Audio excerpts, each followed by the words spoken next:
Right. Yeah. Good evening, everyone. Wanted to thank you for joining the call tonight. This is the first open house for the Southeast Denver Mobility Hubs. We will have another one in next year, so that will be the final one. So this will be one of two. I want to turn it over to Councilwoman Kendra Black. She's joining us tonight, and she's going to provide an introduction for this project, and then we will get started. Thanks, Josh, and welcome everyone to yet another virtual community meeting. It's great to have you all here. In my 5 years in council, I have tried really hard to engage people who live in Southeast Denver to talk about what we would like Southeast Denver to be like. And we are fortunate enough to have a lot of light rail stations in Southeast Denver, and we really want to maximize them.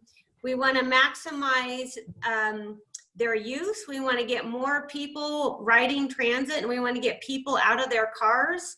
So there's this idea that we're talking about creating them into mobility hubs, which isn't only about taking the train, but it's about an active place where people can ride their bike, walk, hang out with their friends, take the train, catch an Uber, rent a bike, take a scooter, whatever. But the whole point is to make them active and to connect them to neighborhoods. So in the past 5 years, we've done a lot of community engagement with visioning meetings overall in the district, particularly around Southmoor and Hampton. We've had some improvements on Hampton and have plans for more. I'm working on a rezoning on Hampton right now.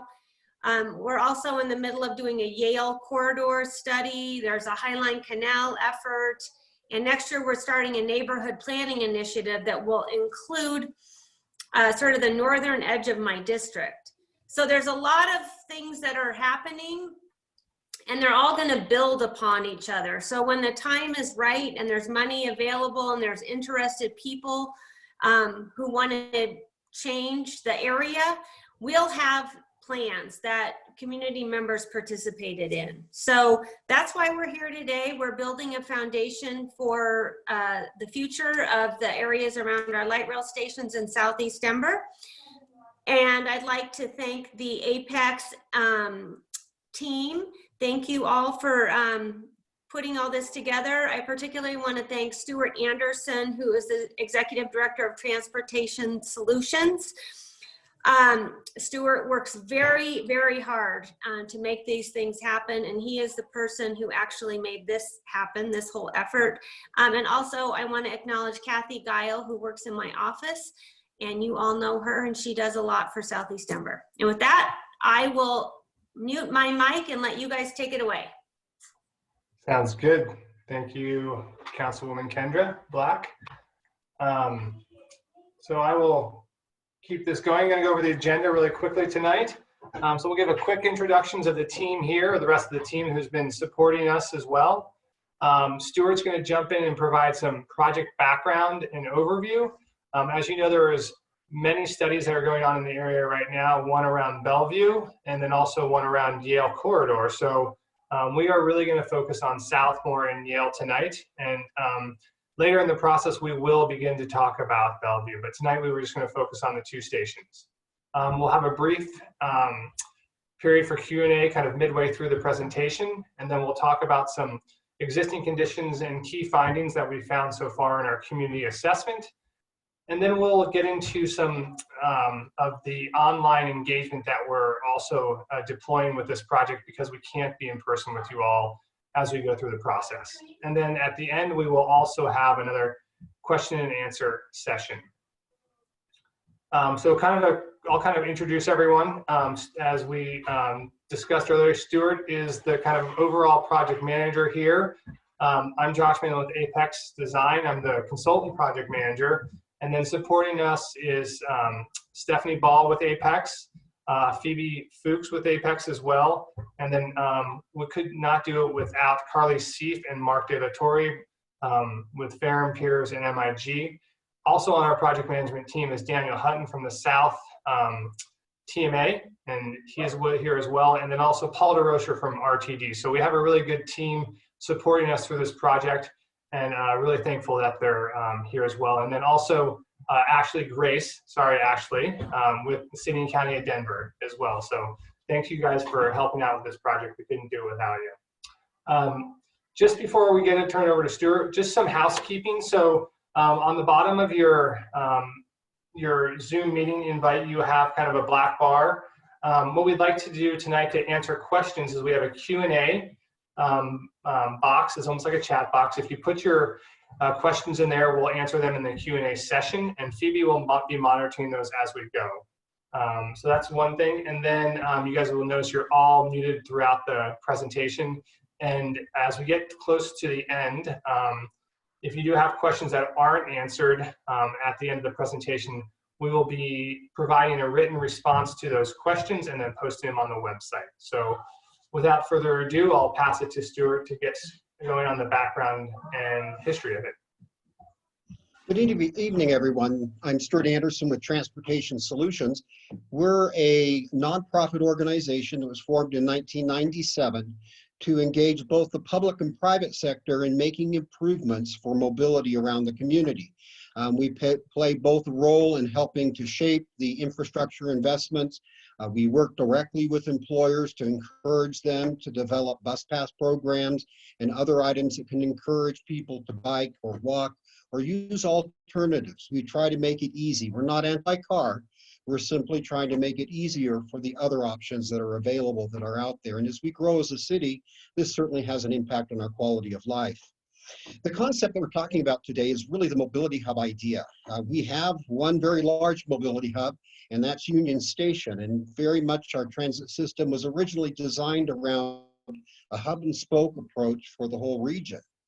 But what we're looking at now is working more on a grid basis and creating mobility hubs throughout the community that connect to other types of options for getting around.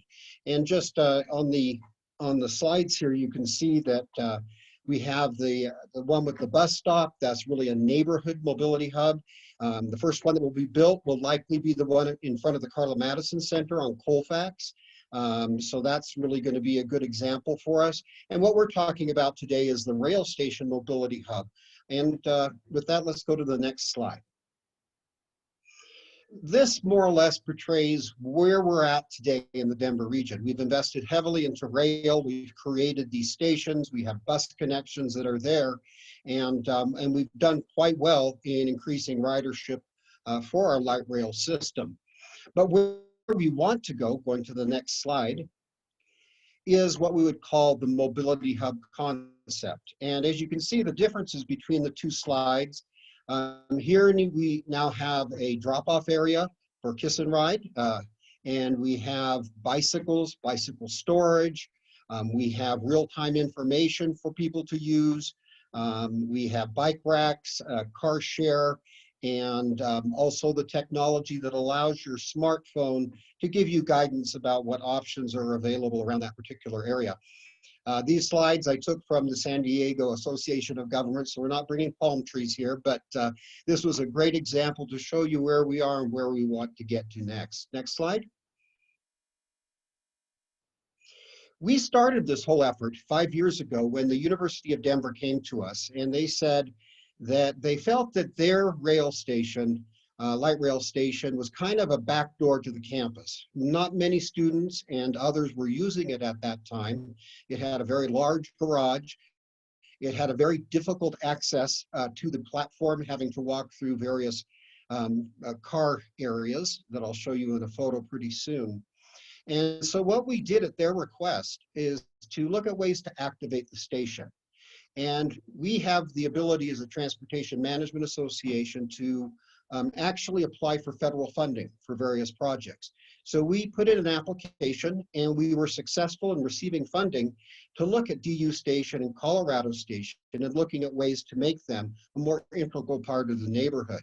Since then, we've evolved to having what we call a virtual mobility hub in Cherry Creek. There's one currently under construction at Lowry at the Boulevard 1 location, which is, it'll be right next to the new Target that they announced for up there. It's a mini Target. The old CDOT headquarters around Arkansas and Colorado is being redeveloped. We're trying to minimize the impact of cars in that neighborhood. And so the mobility hub is something the developers agreed to build in that area. And also some of the other ones we've been working with are convincing DU to look at the concept of the mobility hub versus providing parking. And recently the campus has decided not to build a massive parking garage on the south side of campus. And in lieu, they're going to put in a mobility hub. And again, this will provide travel options for people to get around without their car. Since our success with the first two stations, we actually were given a second opportunity to go after funding.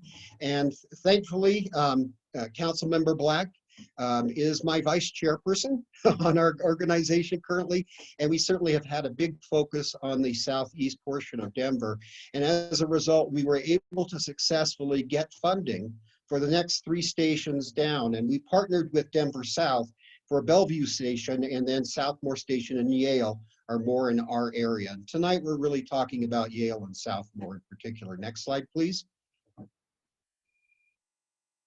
I'm not going to go into the details of what this is. We looked at where there would be flow of traffic. We looked at where the barriers were. What we really wanted to do was pretty much pursue this concept of a complete street. This is a relatively new idea. Probably our first complete street will be Broadway. They're adding bidirectional bike lanes, as you've seen a portion of it there. They're also going to be creating opportunities to use various different alternatives, but it creates a better connection with the community and provides a multimodal access opportunity. And so those were things that we were looking at. Next slide. The core elements of what we're pursuing in this study is really creating a sense of place around the station, having security and safety in the area. This was something very important to DU. They felt that students at nighttime didn't want to use the station. They didn't feel safe where it was located. And you know, we talked with RTD and tried to get brighter light bulbs to make it safer. And we actually got the opposite response from students, feeling that they had a spotlight on them standing on the platform. So we wanted to look at ways to create activity around that station. Seamless integration with other modes, using smartphone technology, creating partnerships, and certainly looking at equitable mobility. Our study will very much focus on the user experience. We want to know what happens when someone leaves their front door to get to the train station and to get to work. And we want to make sure that that is something that will be satisfactory to potential transit users and good for their community. 2 core concepts that we look at, I say urban village, but we're really in a suburban context here. So kind of the suburban community village feel around a station and creating the mobility hub with multiple options. Next slide.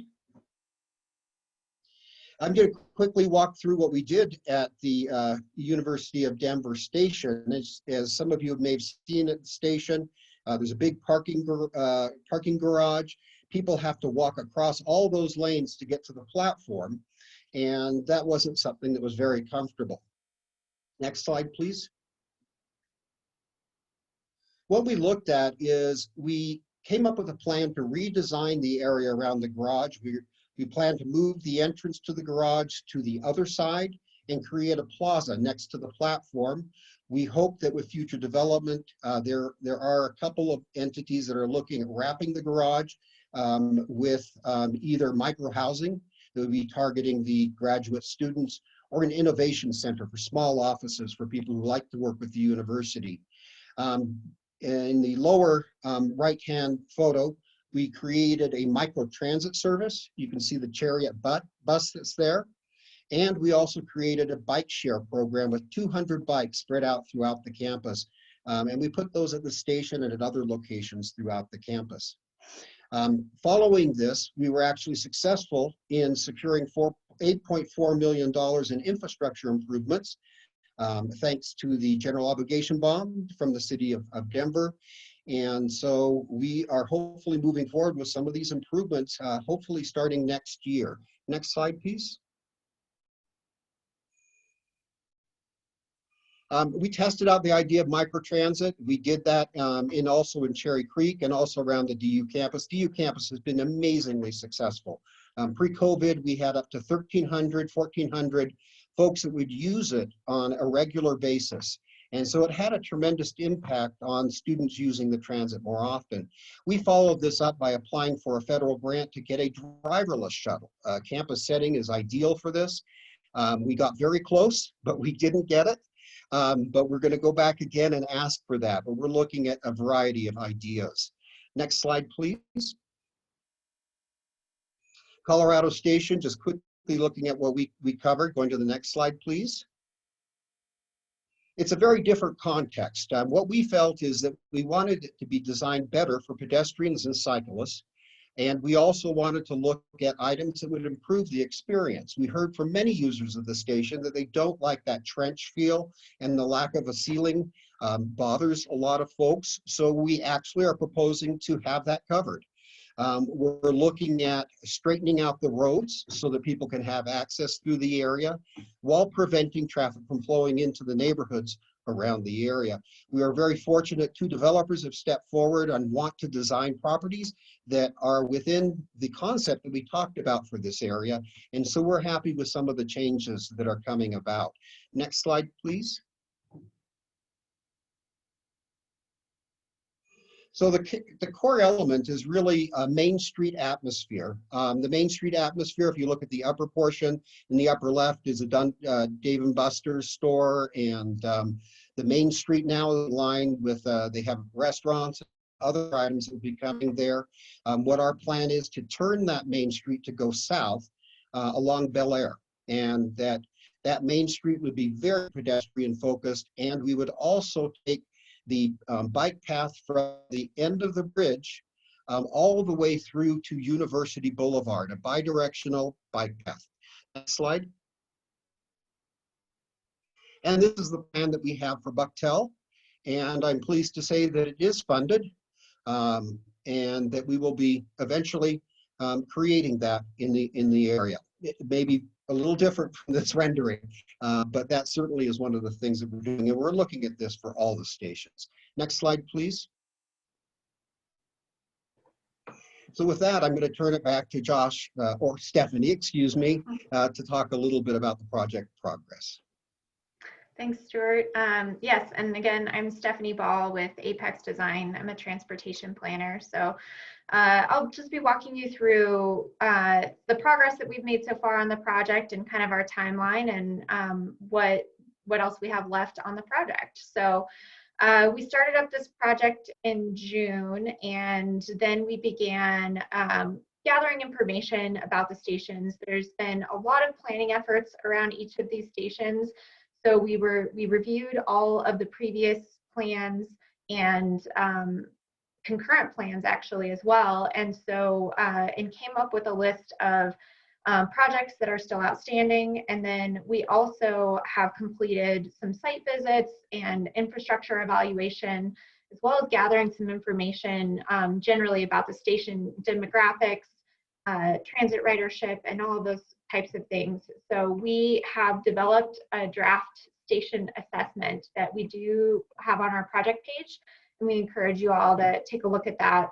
Later in this meeting, we'll go ahead and show you where that's located if you want to take a look at it. So a few weeks ago, we met with 2 stakeholder groups, one for Yale Station and one for Southmoor Station, and began that process with them as well. And we will be meeting with them again to review our analysis and recommendations in February, right before we meet with you all to get your ideas as well for our recommendations. As soon as we meet with you all, we will be getting your feedback on the plans, and we'll be documenting into July 2021. Next slide, please. So the Yale Stakeholder Working Group, I won't go through each of these items. This presentation will be available if you want to take a look at who all is participating on that. But we tried to include a variety of folks, including residents, advocacy groups, local community resources, like churches and things like that. And same here with Southmoor Station. So this list is available if you want to take a look, and let us know if you want to be more involved. Next slide, please. One of the first activities we did with our stakeholders is we want to understand what your priorities are around these stations and what the project principles should be. And so these project principles were derived from the University DU and Colorado Station study that Stuart was just talking about. And so we pulled some of those project principles from that project, given its success. And then we also added in some more that we thought might be a little bit more relevant to both Yale and Southmoor Station. So we do have a survey question that asks this question of you all. We'd like to know what you think our project principles should be. But from the stakeholders, we're seeing that it's really important to you folks to transform the station areas from these backdoor light rail stations into these active mobility hubs like Stuart was describing. So, and then it's also, we're seeing that it's really important to have a multimodal transportation network that's connecting people from their destinations to the station. And then the third most important one that we had ranked was to make sure that we're fostering the unique neighborhood identity when we're thinking about new elements to these stations. And that will bring us to our first Q&A period. And I don't believe we have any questions yet. I'll pause just for a moment in case you want to add a question to the Q&A. And then I just encourage you to add questions throughout the presentation, and we will have another Q&A period at the end of our presentation where we can address more questions. So I'll just pause here for another moment.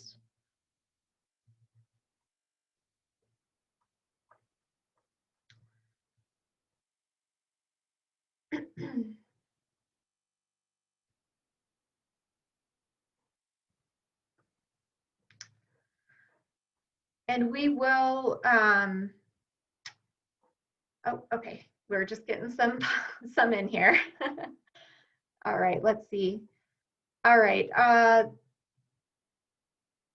we do have a question here asking about the usage rate of the pedestrian bridge over I-25 at the Colorado Station. And Stuart, I don't know if you have any information on that you can help provide. Yes, that was a key component at Colorado Station. When we first looked at the bridge, there was a low usage rate. I do not recall what it was. I think one day we counted like 45 people using it. But by the time we were at the end of the study and currently, it's being used a lot more frequently. And the number one reason why many folks aren't using it is because there isn't a convenient bike path when you get to the side of Colorado Station. You're essentially dumped on a very busy street during a peak period. It's clogged with cars. And so many folks are reluctant to use it. So the bike enthusiasts would use it. What we have done is we're going to be creating that bidirectional bike path that connects to that. We're hopefully looking at improvements on the other side, but from what folks had told us as part of the study, there's strong interest in using that, but using it if there is good and safe access on both sides. Great. Thanks, Stuart. And then I have a question here about the project principles. If we will reset them based on the needs for Southmoor and Yale rather than using the principles from the DU station. And so, yes, we will be, resetting those. We use this as a starting point, and we added some more in that we thought were a little more contextually appropriate for both of those stations. So yes, and I think that your input on that survey will be key in identifying those. But if I could just add an item, the Colorado Center is so very different from Yale and Southmoor. So it's a whole different ballgame, as is DU. We're not looking to create a city around a station. We're looking at a very suburban context, and we want to keep within that framework of where we're working on those two stations. And mostly Yale's been built out. There's not a whole lot more development that can occur. So these are things that we're going to look at throughout the study. But again, DU and Colorado, be great opportunities. The general concept is good, but not cookie cutter for you. All right, and then we have another question here. Is there a design to connect the stations to the Cherry Creek Trail at Southmoor for walking and biking? Let's see, and I don't know, is there anybody on the panel who might know the answer to that question? Steph, was that the Cherry Creek Trail or the Highline Canal Trail? They said Cherry Creek Trail, but I'm thinking they're thinking maybe the Highline Canal Trail. Okay. So I can start, and maybe actually you can fill in, just because it's more of the Yale. Was that Southmoor? Yes, or the yeah. Southmoor Station. Yeah, I think there is some thought to provide a connection to the Highline Canal Trail, but again, it's a little bit further away, so I don't think there'll be a direct connection through this study. There may be a connection provided by a future or a proposed bikeway that would connect the Highline Canal Trail, but there's no direct connection from the station. Correct, Ashley? Yeah, not that I can think of off the top of my head. Yeah, I mean, the Highline Canal is much farther north and would connect more to the Yale station. Yep.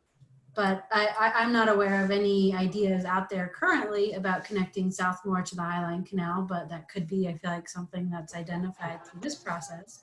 Yeah, I think the most kind of salient connection would be over the I-25 on the multi-use path along Handham to Dahlia, and then north on Dahlia with the proposed future bikeway along Dahlia. So I think that's the main connection we would look at completing as Denver continues to implement its neighborhood, its bikeway network. Great. Okay, and so I think, do we have time for one more question? And then we'll get to more questions afterwards. Yep. Okay. So the next question is, do we have the capability to develop directly on top of RTD parking lots? And do we have the ability to raise the parking costs? So I think the first part of that question, Paul, can you help answer that first part of the question? Well, the answer to the first question is simply yes. We do have the capability to develop on top of RTD property, and what that is typically referred to as joint development, in which a developer would submit a development proposal to RTD, and then there's a defined process where RTD reviews that development.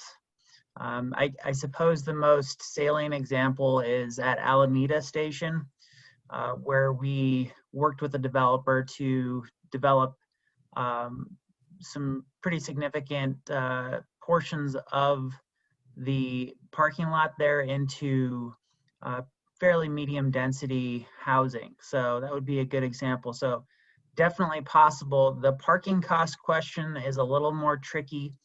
RTD's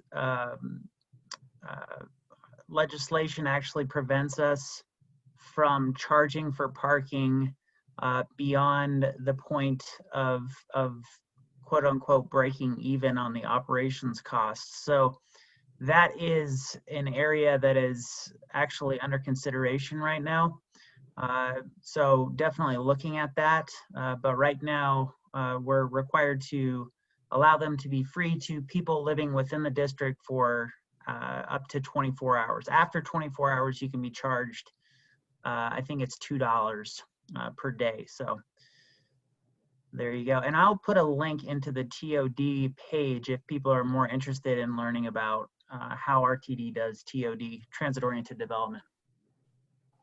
Yeah, and we'll post these questions online after the meeting, and so that everyone can reference them. So we can put the link in the Q&A file that we'll put online. And so we have a few more questions, but we can hold these and we'll answer them in our second Q&A period a little bit towards the end of the meeting.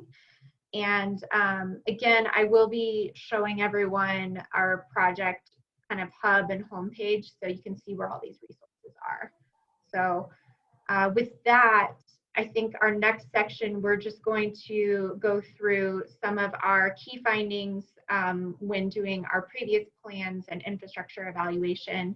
And Carly is going to kick it off with Yale Station. Great, thanks, Steph. So as Councilmember Black mentioned, there have been a lot of previous studies and concurrent plans that have addressed recommendations in this area. So we want to make sure that we're building off of those efforts as a part of this study. So we'll walk through what has recently been implemented as a part of those studies, what's currently in progress, and then some outstanding recommendations that we'll be considering as well and carrying over into our recommendations. So starting with the big wins, the photo on the left, some of you may be familiar with this, but the sidewalk on Yale Avenue on the south side has been widened, so serves more as a multi-use path to accommodate bicyclists and pedestrians. So immediately south of the station, there's a much more comfortable access for those arriving by pedestrian, as a pedestrian or by bicycle. And then in progress, also right south of the station at the intersection of Yale Avenue and East Yale Circle, there's a new pedestrian refuge median you can see in this image, and still to be implemented as a pedestrian signal to go with that. So this allows pedestrians to more comfortably navigate vehicles as they're crossing the street. There is a place to stop between the two different travel lanes to be able to cross in 2 stages, and there'll be a signal that allows vehicles, will ask vehicles to stop when a pedestrian is present. Another project that's being implemented through general obligation bond funding is an undercrossing of the Highline Canal Trail where it crosses Yale Avenue. So currently you have to cross at grade. And so soon that comfortable experience that the Highline Canal Trail provides will be across the intersection as well. So you won't have to navigate traffic on Yale Avenue. So some outstanding recommendations, continuation of those wide sidewalks east of I-25 as well, similar to what we saw on the last slide. And then a number of recommendations from Denver Moves Bicycles that has on-street bicycle facilities around the Yale Station area. So Dahlia Street has protected bike lanes proposed south of Yale Avenue, and north of Yale Avenue, bike lanes are proposed. And then east of Holly Street on Yale Avenue, bike lanes are proposed as well. So on the next slide, you can see some of our key findings, what informed these recommendations. So looking at bicycle comfort and some corridors and crossings that are higher stress for bicyclists. So the image on the left is where Yale Avenue cross under I-25. You can see that crossing. There's multi-legs, so you have to make a number of crossings in order to get to the other side. Also, you can see that there's a really wide curb radius. So what this encourages vehicles to travel quickly when they're making a right turn. We can also see that vehicles would be looking left for vehicle traffic, but maybe not looking right for bicyclists who are crossing in a direction where they're not expecting conflicts to come from. You can see the image on the right is of Dahlia Street. We mentioned that there's proposed bicycle facilities on this corridor. You can see the travel lanes are really wide, which is going to encourage vehicles to be traveling at higher speeds, and therefore folks might not be comfortable sharing the travel lane with vehicles if they're on a bicycle. So the protected bike lanes on this corridor will provide a designated space for bicyclists to travel. Connectivity is a big challenge in this area. So the image on the right, you can see the blue polygon.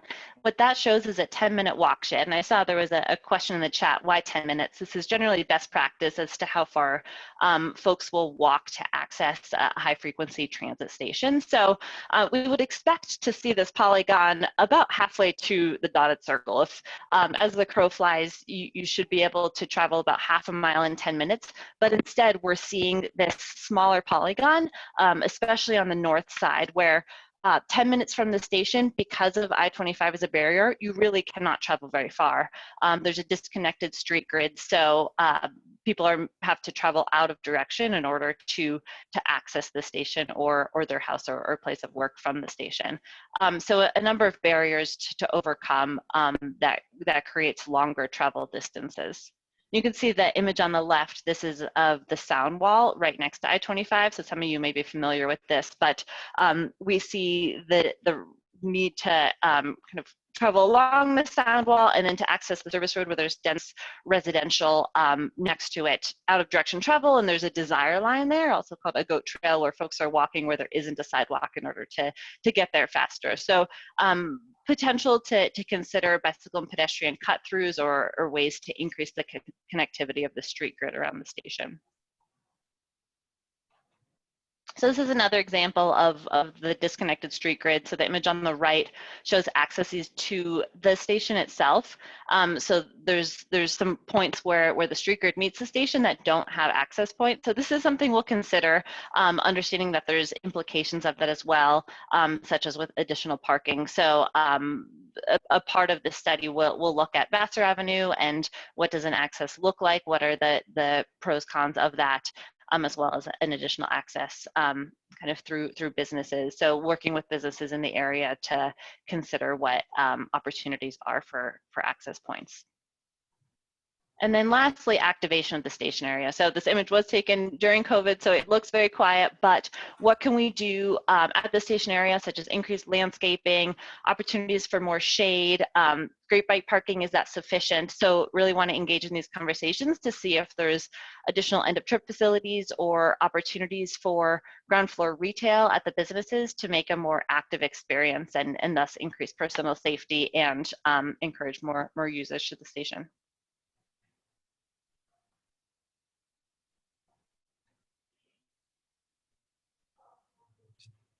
Steph, you're on. Yep, sorry about that. And our that brings us to our first poll question, which is about Yale Station.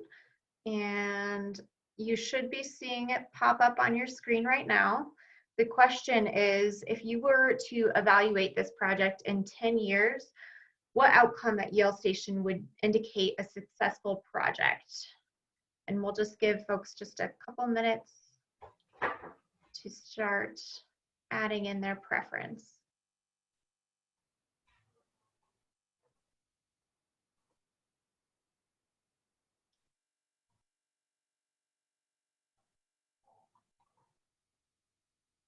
All right.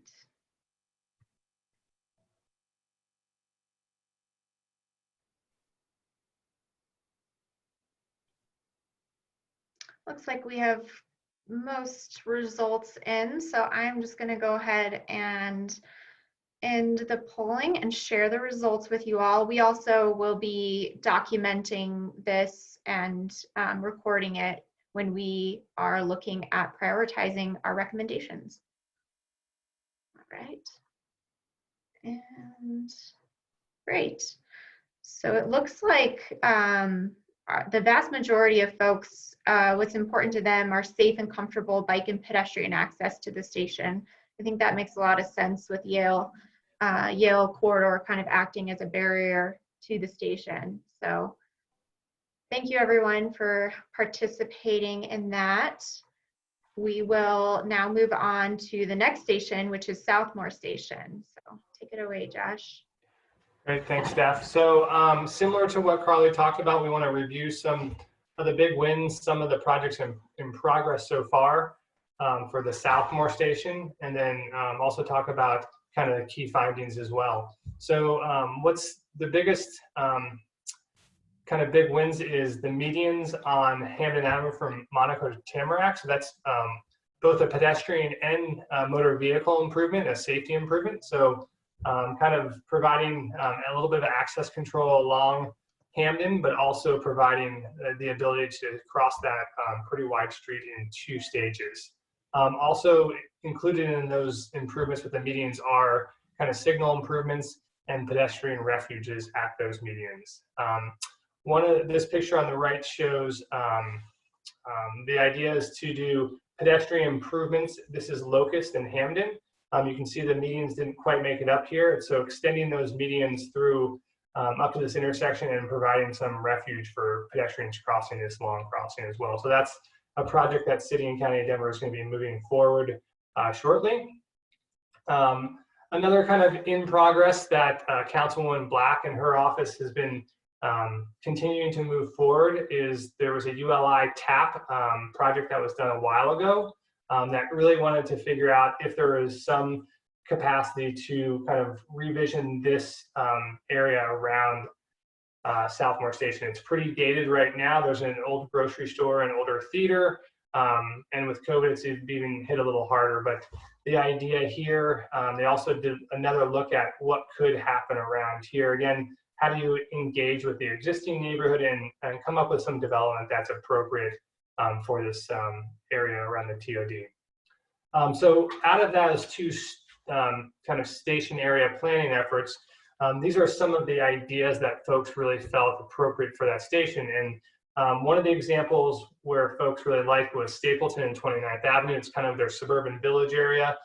So some restaurants or a grocery store or something where has ground floor retail where they could come for a gathering place, get a cup of coffee or even dine at a local restaurant, but also having kind of lower density or medium density residential development above the ground floor retail. So those are two things that have come out of those studies that folks would really like to see happen on those big kind of areas. Other kind of outstanding recommendations that we really saw through our previous plan review is bus rapid transit along Hamden Avenue. So kind of an east-west connection that would help connect people to the station in a more rapid fashion. So providing shorter headways, so more frequent transit. Also narrowing Hamden Avenue between I-25 and Holly Street. So looking at how to kind of retake over some of that right-of-way space for other uses. And then also a project that is coming along is enhanced bus stops along Hamden Avenue. And I think that's a project that's kind of actually moving from outstanding recommendations to in progresses from what I understand as well. So one of the things that we also found was parking lots create barriers. Again, one of the main things people found was there's a kind of a desire line from the north from Hamden that people are coming from the northern neighborhoods and want to walk down Locust Street and connect to the station, but they're having trouble walking through all of these parking lots here and then going through the parking lot to get to the platform here. So we see there's a lot of parking lots out here and around the station. So you can see RTD's parking lot to access the park and ride, but all of these parking lots that serve the theater, King Supers, and even the hotel right here. So how can we look at doing some infill along here to provide some other retail and commercial opportunities for folks to really enjoy this space a little more.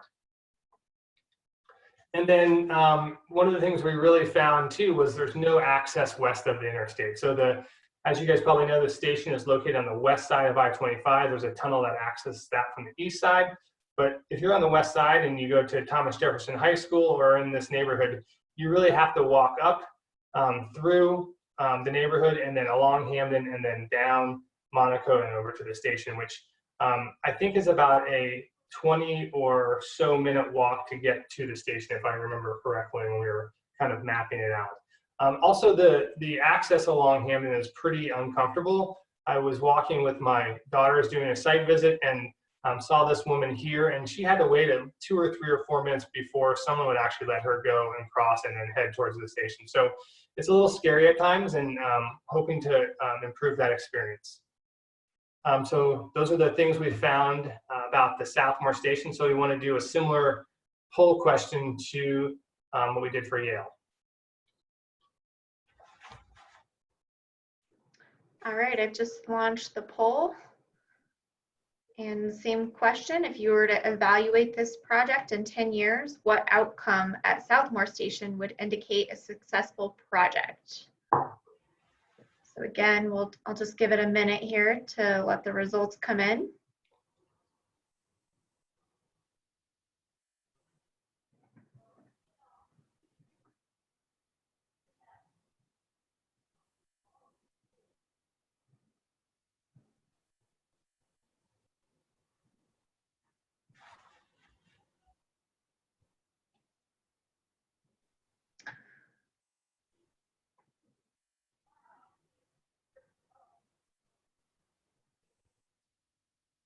All right, it looks like we have most folks who have participated now.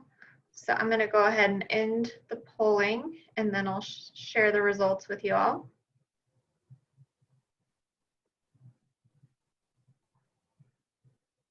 All right, so again, the number one category we have here is safe and comfortable bike and pedestrian access to the station, with 49% of folks wanting that.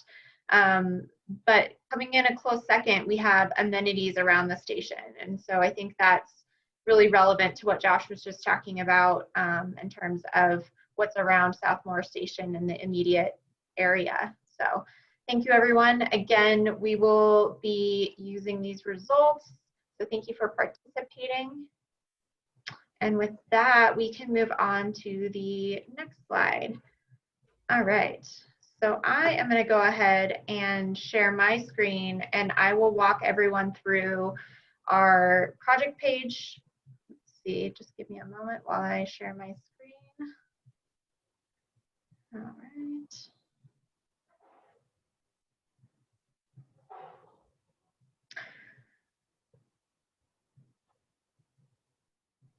Okay. All right. Everyone should be able to see my screen here, and this is the project page. The link here is a little bit long, so I'll see if we can get that posted. If you'd like to click on it, Phoebe, if you can add that into the chat, that would be great. This is our homepage. We have some general information on here. This is where you all probably access the meeting, right here. We also, right at the top here, have developed an input map and community survey. So we are hoping that everyone can, on this call, and your neighbors and everyone can go ahead and use this tool. This is going to be really valuable for us in identifying projects and recommendations and understanding your priorities. So we also have some information here on our project timeline, where we're at. We'll continually be keeping this section updated with any meetings or things like that. And then we also have project documents here. So we have a meeting summary from our stakeholder meeting that we had a couple weeks ago. So you can kind of take a look at that presentation and the results from that. We also have the station assessment report here. And so that's what we were talking about with kind of our previous plan review and infrastructure and station profiles. So we kind of highlighted just the key findings from that, but this is a real deep dive into both Yale and Southmoor stations if you'd like to take a look.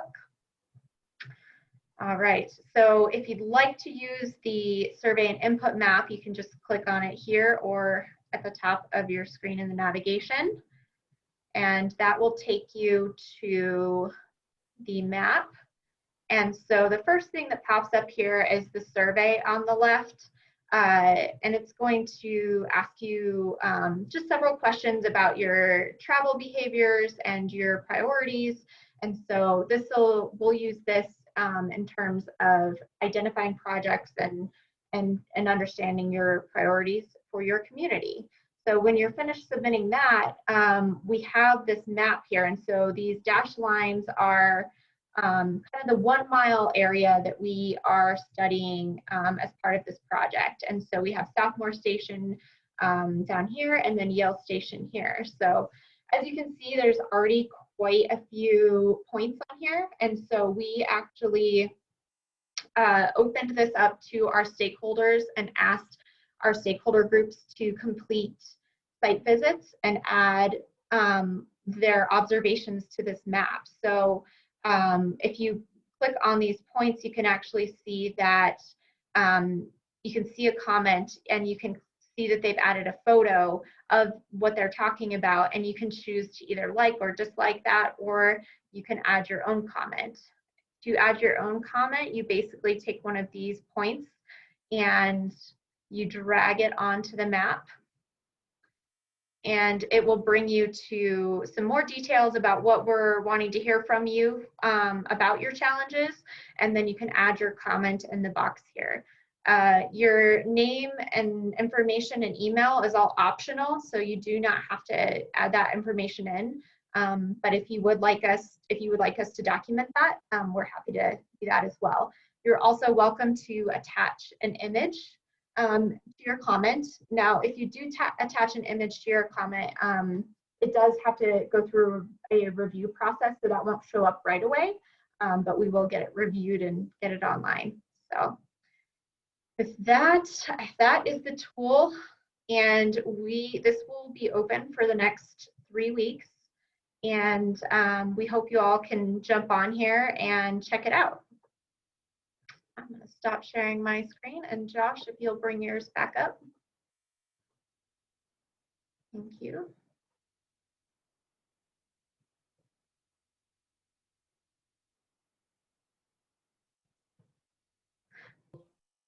All right, I just had to unmute myself.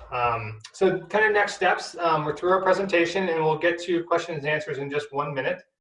But the next steps are to kind of do what Steph just went over, is provide input on the online input map and also provide feedback through the survey. And then we'll use these results to help develop the projects, also working with our stakeholder working group to really kind of figure out what makes the most sense for the next steps of these stations and how do we get them to kind of a more mobility hub-like environment. The next community meeting will be in March 2021. However, there will be updates on the website, and we're able to communicate with you through that as well. And then also, if there are information that you would like to get that is not available, we can contact Stuart Anderson at transportationsolutions.org with any follow-up questions. And either myself, Steph, or Stuart will kind of get in touch with you then. So I think with that, we want to go on, spend the last about 10 or so minutes on questions and answers. And if I guess we'll start with the ones we didn't answer in the first round and get to those now. There is sort of one theme with the questions that maybe we could start with, since a couple of people have brought that up. And that's just about the 10-minute walk shed that we showed in our walking map. So some people were asking, why did we choose a 10-minute walk shed? And then just the fact that it's so small at Yale Station. Someone was wondering, if there was any previous effort to evaluate this, and more specifically, like what are there more opportunities for improving this that were removed from original plans that could be implemented now? So just wondering about past exploration of this 10-minute walk shed. I can take that. I think Carly hit it on the head. It's a pretty standard best practice to use a 10-minute walk shed. There's been lots of data and research that's been done to see how far people will actually walk to access high frequency transit. So we're still confident that this is the right time to use. And in terms of previous plans that have looked at this, I don't know if other previous plans have looked at a 10-minute walk shed, but again, creating better connections to whether it's this neighborhood on the northeast side would increase the kind of, I guess, the how far this walk shed would go into this neighborhood or even over here. Like Carly said, is that right now, if you were able to kind of go through this sound wall here, instead of walking all the way down Yale to the next street here to get into this area, that walk shed size would increase. And that would also increase in this area too. To get to Yale Station, you have to use the Yale Circle here, and there's no other way to get into the station from the northwest quadrant either. So there is limited access to that station, so it is really hard to kind of increase that walk shed. Looking at a bigger walk shed in terms of time, you could do that. It would increase the size of this a little bit, but not a ton. If I could add. Yeah, feel free to add. One of the things that we do look at, well, this is a rule of thumb. We also know that when we provide a pleasant experience for pedestrians where they feel safe, where they feel that there is activity around them, they can, depending on the circumstance, be willing to walk twice as far. So it really is also about that quality of experience. And that's why it's so important in this study that we view these things from the user experience. And I have seen places where, it doesn't feel safe and people won't walk very far. But nice places, especially like the DU campus, we found people willing to walk a lot longer than 10 minutes. Great input, Stuart. All right. So we do have a question here about asking, this person is asking if there are any plans to widen the sidewalk on Yale Avenue between Claremont and Yale Circle. So, and that's referring to the north side. And so we know that the south side was just recently, not too long ago, widened. And I'm wondering, Ashley, if you have any information from the Yale corridor study. I believe that is a recommendation that has also been made as part of that study. We don't have, as far as I am aware, we do not have a specific project in the near term identified to build out that sidewalk.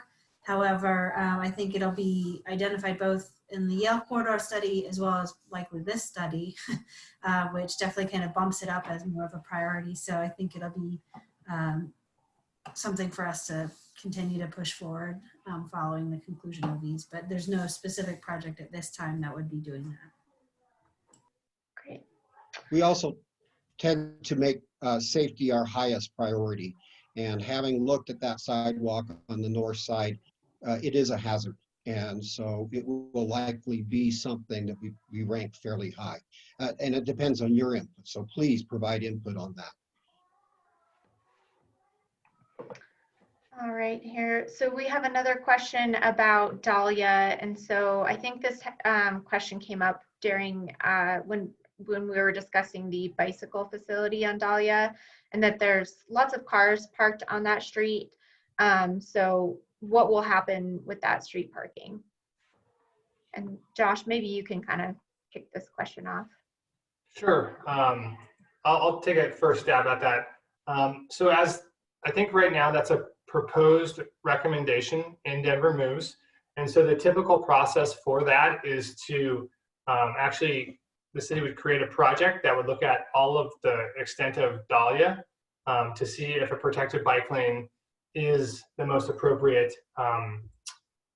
bicycle type of facility for that street. And we would look at number of cars, speed, so they would do some technical traffic data collection, and then also look at the number of houses that face that existing street and see what the parking utilization rate is on that street as well. And they would collect that at 5 a.m., at noon, and at 7 p.m. So they would do a lot of data collection to actually inform what type of bicycle facility is the most relevant to put on that street. So it would go through a whole nother design process, both the planning and the design process. And if you kind of want to learn more about what that process is, the city is going through a project planning process right now called Community Transportation Networks that's doing exactly that. So it's going to the next level of planning and design to really vet out and evaluate the trade-offs associated with implementing a bike lane along that street. So if a protected bike lane was deemed the most appropriate bicycle facility, likely parking would be removed on that corridor to put a dedicated bike lane in. But not saying that is going to happen, but that's what has been recommended in the current plan for Denver Moves. Ashley, do you want to add anything on that? Yeah, I'd just say that there was an opportunity for us. We also try to, in addition to the community network, sync up our bike projects with our paving projects. And that was a conversation because I believe at least a portion of Dahlia was recently paved. So that was, the conversation was, are we ready to move forward with the bike design? But given everything that Josh just explained, just this is a very nuanced project that would likely have a parking impact.